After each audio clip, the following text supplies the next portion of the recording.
Hello everyone, this is Ren at CSN Chicago News. Snow will continue to fall across the Chicago area as bands of lake-effect snow travel over the city and suburbs throughout the evening. 3 to 12 inches of snow pile up by midday Tuesday as the lake-effect snow system that started Monday night moved through the Chicago area.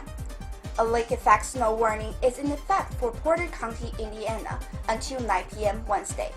In Lake County, Indiana, the warning will be in effect until 4 a.m. Wednesday. In addition, a lake-effect snow advisory was in effect until 9 a.m. Wednesday for Berrien and Stark counties in southwest Michigan, and until 10 a.m. Wednesday for Jasper County in Indiana. Chicago police officials released some initial plan Tuesday to set a new course for the beleaguered department. The roadmap of police reform is the essence of what the U.S. Attorney General laid out 2 months ago, after a U.S. Justice Department investigation found the department lacking in just about every area of operation and performance. No dramatic changes or personnel moves were announced, but the plan amounts to the department's first step towards the reforms that officials said they know have to be made. The plan outlines 5 major areas that will get specific attention this year. First, better community policing. Second, training improvements. Third, enhanced officer supervision. Fourth, refine use of force guidelines. Fifth, increase police accountabilities. 7 people were taken to the hospital late Monday after 35 vehicles were involved in 2 separate chain reaction crashes less than a mile apart on Kennedy Expressway. Both crashes involving a total of 35 vehicles happened about 10:30 p.m. in the inbound express lanes of Interstate 9094 between North Avenue and Division Street, according to Illinois State Police. 7 people were taken to the hospital, while 23 refused medical attention. Police said none of the injuries were thought to be life-threatening. The express lanes were blocked as a result of the crash, but everything was reopened to traffic shortly after 2 a.m., police said. It was not immediately known whether any citation or charges were filed. Chicago Mayor Rahm Emanuel joined 3 other major U.S. cities leaders Tuesday in filing a brief in the federal district court in Seattle challenging President Donald Trump's travel ban, the city announced in the news release. Emanuel joined Los Angeles Mayor Eric Garcetti, New York Mayor Bill de Blasio, and Boston Mayor Martin Walsh in filing an amicus brief supporting the 6 states that have challenged Trump's second attempt at restricting travel into the U.S. from 6 majority Muslim nations. Emanuel said in a statement, the revised travel ban is an affront to American value, weakens our nation's security, and it's unconstitutional. Thank you for watching. See you next time.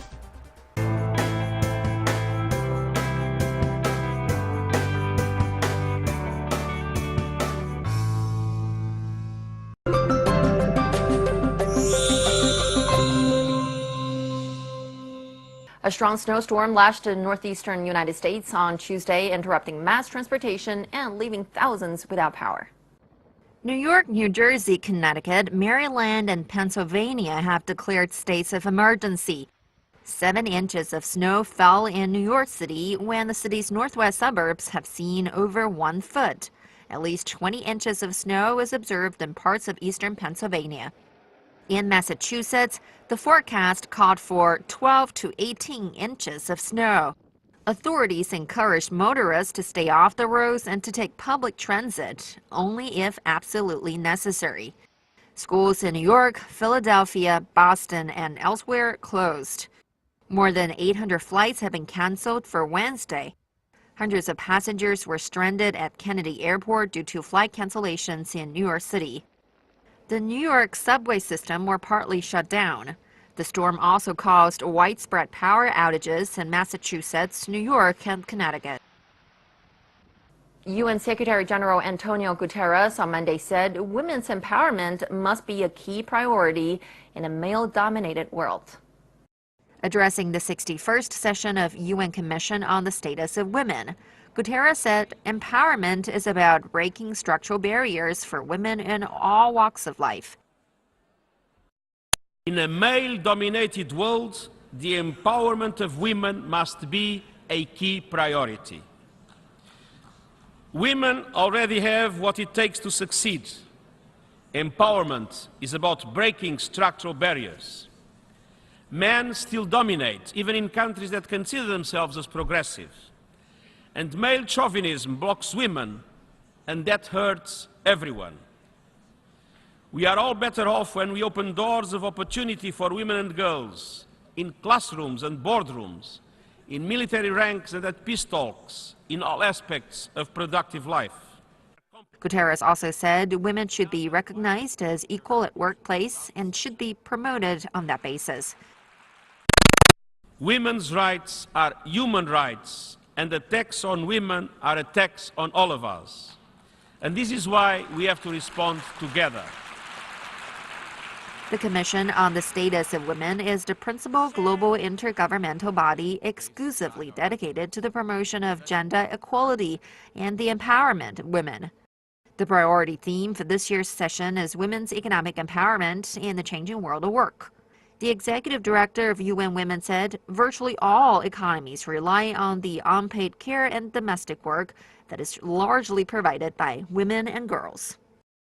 It is also more urgent that we respect and protect women's sexual and reproductive rights and health, and ensure that the unmet needs of family planning for women are met, because this would limit unwanted pregnancies and the consequences for mothers who may wish to work outside the home, and because of their rights not being fully protected, they are hindered.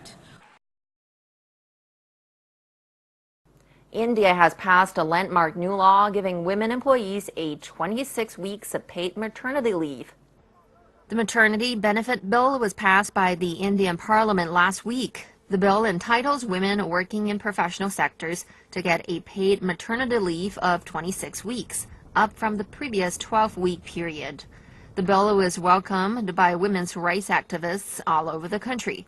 The enactment of its new law makes India the third in the world in terms of length of paid maternity leave, after Canada's 50 weeks and Norway's 44. The new bill will apply to all organizations with at least 10 employees. However, a woman is entitled to 26 weeks leave only for her first 2 children. After that, she will get 12 weeks paid leave. The passage of maternity benefit bill by the Indian Parliament is being hailed by working women in India. They feel that the law, once implemented, will help them protect and consolidate their right to work and prevent them from having to choose between the decision to have a baby and continuing their professional life. Once the bill becomes a law, it's expected to benefit 1.8 million women in India. In India, many women have to juggle work and home priorities. Many of them live with their in-laws and have family responsibilities such as taking care of children. They often have to leave their job after having a baby. The law also has provisions for employers to offer work from home opportunities once the paid maternity leave period ends. Many women say they will no longer feel obliged to make compromises with their career after the bill is enacted. I think it's a very wonderful development, because in the government we were already getting 180 days of leave, and the early months are very important for the child. The mother's closeness is very important. So it's a wonderful step, and it's a step in the right direction. Probably some people quit having a children better than quitting a job. So it would be a more great opportunity for people to have take care of both things altogether. We do not want to leave our job now because of home responsibilities and other responsibilities we are sharing with our husband, obviously. So this is a very good step. With the paid maternity leave provision, they can concentrate on their career as well as family and in-laws. However, experts point out that the law fails to acknowledge a vast percentage of women working in India's unorganized or informal sectors. These include women laborers, street vendors, self-employed women, casual workers, and housewives. It involves a large number of poor women who have little or no support system when they get pregnant. Many have to do physically exhausting work even while they're pregnant. India has one of the highest maternity mortality rates in the world and accounts for around 17% of maternal deaths globally. Experts say that the new legislation is only a good beginning. The country still needs a comprehensive law that addresses both childbirth and childcare for all women. The women's movement's main critique has been it doesn't cover women in the informal sector and, of course, self-employed women. Because of the stated object of the law is to bring down the whole incidence of maternal mortality, which for India is the highest in the world, then it hardly matters whether you are employed in the formal or the informal sector. The bill is expected to further women's rights in a country that has often faced criticism for failing to protect women's welfare.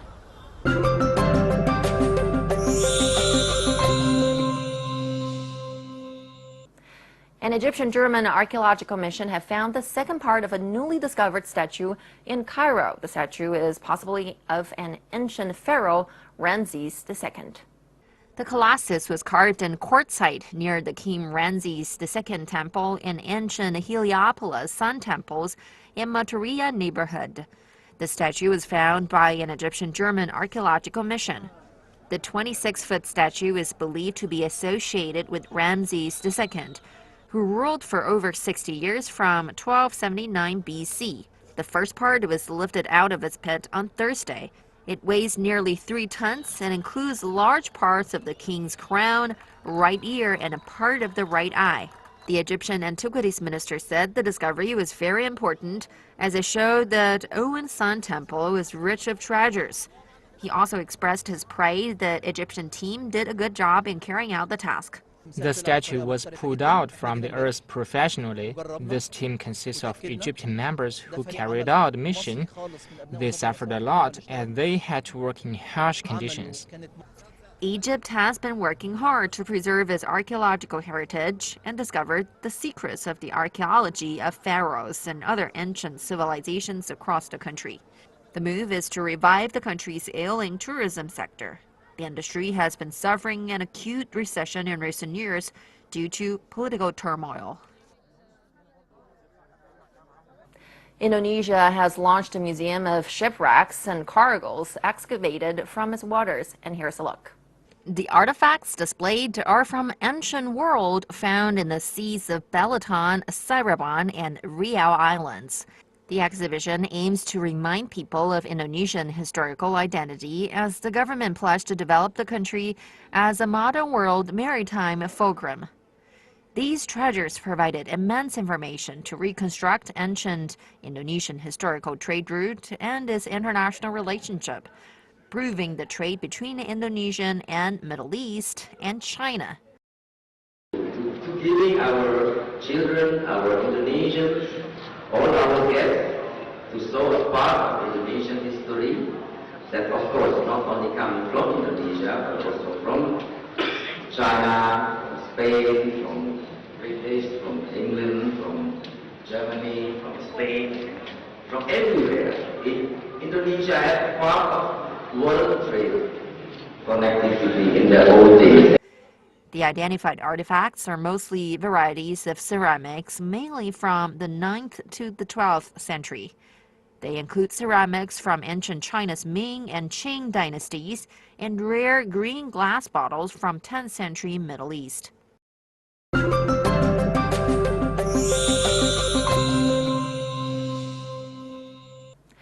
A latest report showed that China remains the largest export destination for the Bordeaux wine.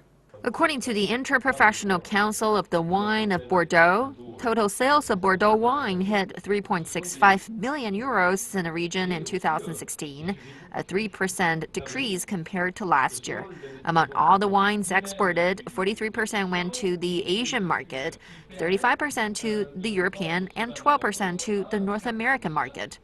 Last year, the Bordeaux exportation saw a particularly prominent performance in the Chinese market, which increased by 6%, reaching a record high since 2012.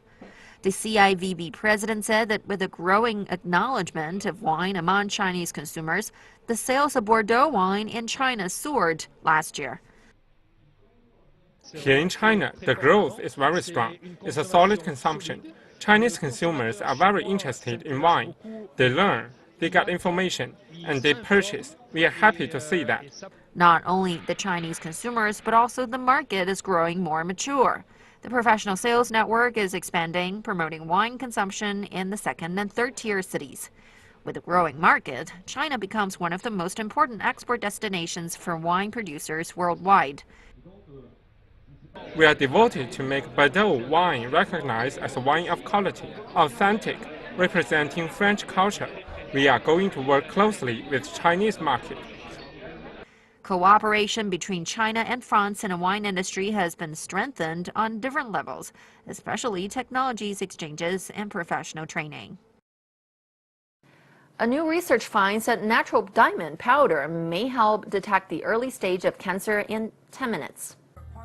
The research was conducted by Master Dynamic, a company which focuses on nanodiamonds biomarking technology in Hong Kong Science and Technology Park. After taken into human bodies, natural diamond powder attaches to the surface of intestines and stomach, combining with human hormones to help distinguish cancer cells at the early age. According to the company, the process is safe because the carbon which diamond contains can be absorbed by humans directly. Now we need to do animal clinical trial. We hope that we will start human trial next year. In recent years, aging problem has become increasingly serious in Hong Kong. Intestinal cancer and stomach cancer are listed among the top diseases around the Asia-Pacific region. The 2017 London Book Fair opened on Tuesday at Olympia Exhibition Centre in London. This year, the annual event saw the attendance of many Chinese publishers. They presented a variety of literary works. Among them, children's literature with both English version and Chinese version is compelling. This time, Phoenix Publishing and Media brought nearly 1,000 books, and we are going to hold 6 events. With the Chinese literature gaining higher international recognition in recent years, Chinese exhibitors hoped more and more children across the globe can develop interest in the Chinese culture by reading books. Nowadays, spreading the Chinese culture to the world is more and more important. The choice of books also represents the Go Global strategy. The London Book Fair is a global marketplace for rights negotiation and distribution of content across print, audio, TV, and film. This year's London Book Fair lasts until Thursday. That's all for today's Lifestyles. For more news and highlights, follow us on YouTube, and you can also find out more on our website, en.cnsnews.cn. Thank you for staying with us. We'll see you next time.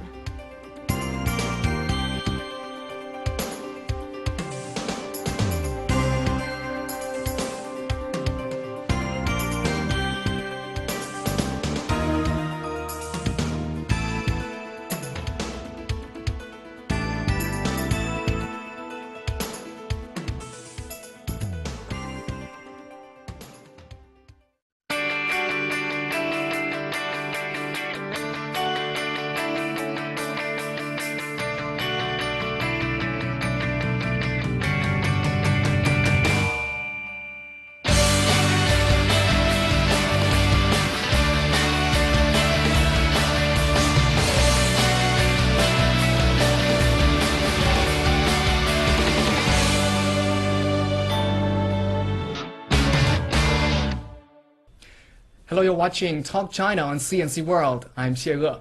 And I'm Sean Haynes.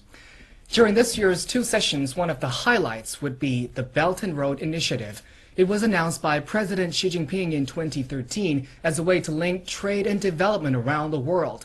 Since then, the idea has been seized upon by the international community keen for growth. And Foreign Minister Wang Yi spoke about the initiative earlier on the press conference on the sidelines of the 2 sessions. Take a listen. 一带一路之所以取得成功，根本在于它响应了 The Belt and Road Initiative has been so successful because it meets countries' urgent desire for greater mutually beneficial cooperation, and it follows the open and inclusive principle of planning together, building together, and benefiting together. With protectionism and unilateralism on the rise, the Belt and Road Initiative is a common cause where all countries roll up their sleeves and pitch in together. The initiative will help to rebalance economic globalization and make it more inclusive and equitable. It also represents an important attempt at building a community of shared future for all humankind. So, Sean, I think my first question would be, how aware were you about this initiative? Sure. Well, I don't think the world was aware of this initiative. It seemed to appear from thin air. It just appeared, but it's something the world has got behind quite quickly at the same time. Right. So before we go any further, I think we should take a step back and ask, what is the Belt and Road? In September 2013, President Xi Jinping announced a new development strategy. The idea resurrects a successful part of Eurasian history. Around 2,000 years ago, the ancient civilizations began to trade along the route stretching from Europe in the west to China in the east. The trade was very active, with horses, pottery, and new ideas being shared along its length. Silk was the most prized, hence the name Silk Road. The modern Belt and Road Initiative looks to rebuild and strengthen trade along these routes. The Silk Road economic belt flows from China to Pakistan to Central Asia to the Middle East and to Europe overland. Meanwhile, the maritime Silk Road crosses the sea to the Arabian Peninsula and reaches as far as Africa. In total, it covers 4.4 billion people, or 33% of the global population. Last year, the amount of goods between China and the Belt and Road countries topped 6.3 trillion yuan, over $900 billion, and more growth is expected to come. So now we just heard a lot of impressive numbers, but how does the Belt and Road Initiative work in practice? Sure. So if you were to look at the map of the world, these routes go through some of the poorest parts. What this initiative does is it looks and says, these aren't poor countries, these are countries with a large amount of potential for development. All they need are better railways, more consistent power, better roads, internet, business parks. With this kind of upgrades, the countries become richer, people become richer, everybody wins. Right. An actual win-win situation. So, this initiative was announced more than 3 years ago. Can you show us how much the progress has been made? It's quite a lot, actually, a surprising amount considering the amount of countries we're talking about. We have to deal with the politics of these countries and also vast amounts of investment. So far, I think we're up to about 40 countries have signed up to the agreement, 100 further approve. Right. And I learned that the first train from China reached Britain this year, and a pass through the Himalayas to Nepal's capital reopened this year. Sure. Also, travel between Kazakhstan and China has been cut from 40 hours to 30, and of course trade is up. Right, and I think the trains and railways have played a very important role in this initiative. And this initiative is not just for Eurasia or overland. The maritime Silk Road also goes to India, the Middle East, and even to Africa. And I think this follows the some of the most remarkable voyages of the Chinese history, like the ones led by Zheng He in Ming Dynasty. Sure. So the Chinese have been visiting Africa for over 2,000 years. The modern maritime Silk Road strategy looks to upgrade these routes as well and make it a little bit easier for goods to flow back and forth over the Indian Sea. But of course, you've got to get the goods from the African cities to the sea itself. So China's been heavily investing in railways in Eastern Africa. Last year, China opened a 750-kilometre railway linking Ethiopia with Djibouti, and it's midway through construction on a 3.8 billion railway linking Nairobi, the capital of Kenya, to Mombasa on the sea. It's not just railways, though, so it's also been going further than the investment and building, and it's been training the staff itself. So it's been flying workers from Kenya to Chinese universities, where it's been training these people up in valuable skills and how to run a railway itself. Right, and you know what? That's exactly what a Chinese proverb has said. It goes, if you give a man fish, he eats for a day. But if you teach him how to fish, he will never go hungry. So that's exactly what the Chinese government has been doing with these railway projects in Africa. And I think to talk about these railway projects, they're pretty huge. So where does the investment, the money in general, come in? I think one of the key financiers would be the Asian Infrastructure Investment Bank. Sure. So this bank, the AIIB as it's shortened to, was put together very quickly. It was announced in 2013, launched in 2014, and opened for business at the start of last year. It already has 50 member countries contributing $100 billion US dollars into it, which it puts towards development into infrastructure projects around the world. Sure. And the international commitment for the scheme has continued this week. And on the sidelines of the two sessions, it was announced that more than 20 heads of state and 1,200 people have already signed up to attend the Belt and Road Forum, which is to be held in Beijing in May. And international reaction seems warm, but for deeper insight, we spoke to a number of senior world policymakers and asked for their views.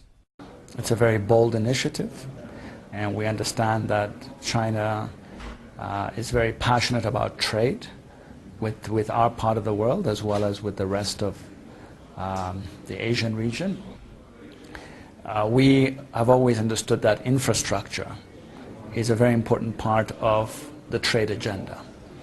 So having a strategic road like that cuts across Asia and connects Africa to Asia through that kind of mechanism is always very welcome. And this is a good initiative by China, and I think it's showing, of course, the interest of China, but in the meantime this is a win-win game, because all countries which are in the actually Silk Road are going to work with each other, cooperate with each other. The most important one, of course, being One Belt One Road initiative, one that could be described simply as innovative, invigorated, interconnected and inclusive world economy.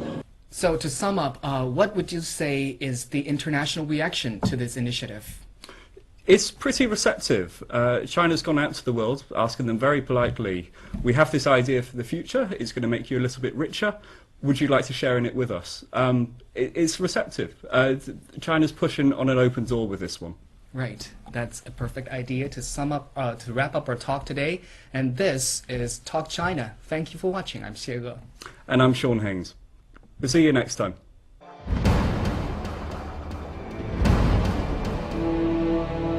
云天无际，承载梦想。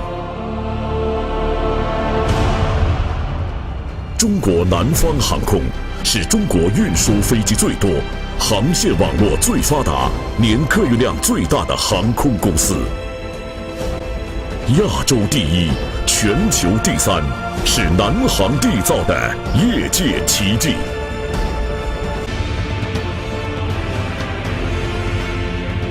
蓝天壮志情，云海谱华章。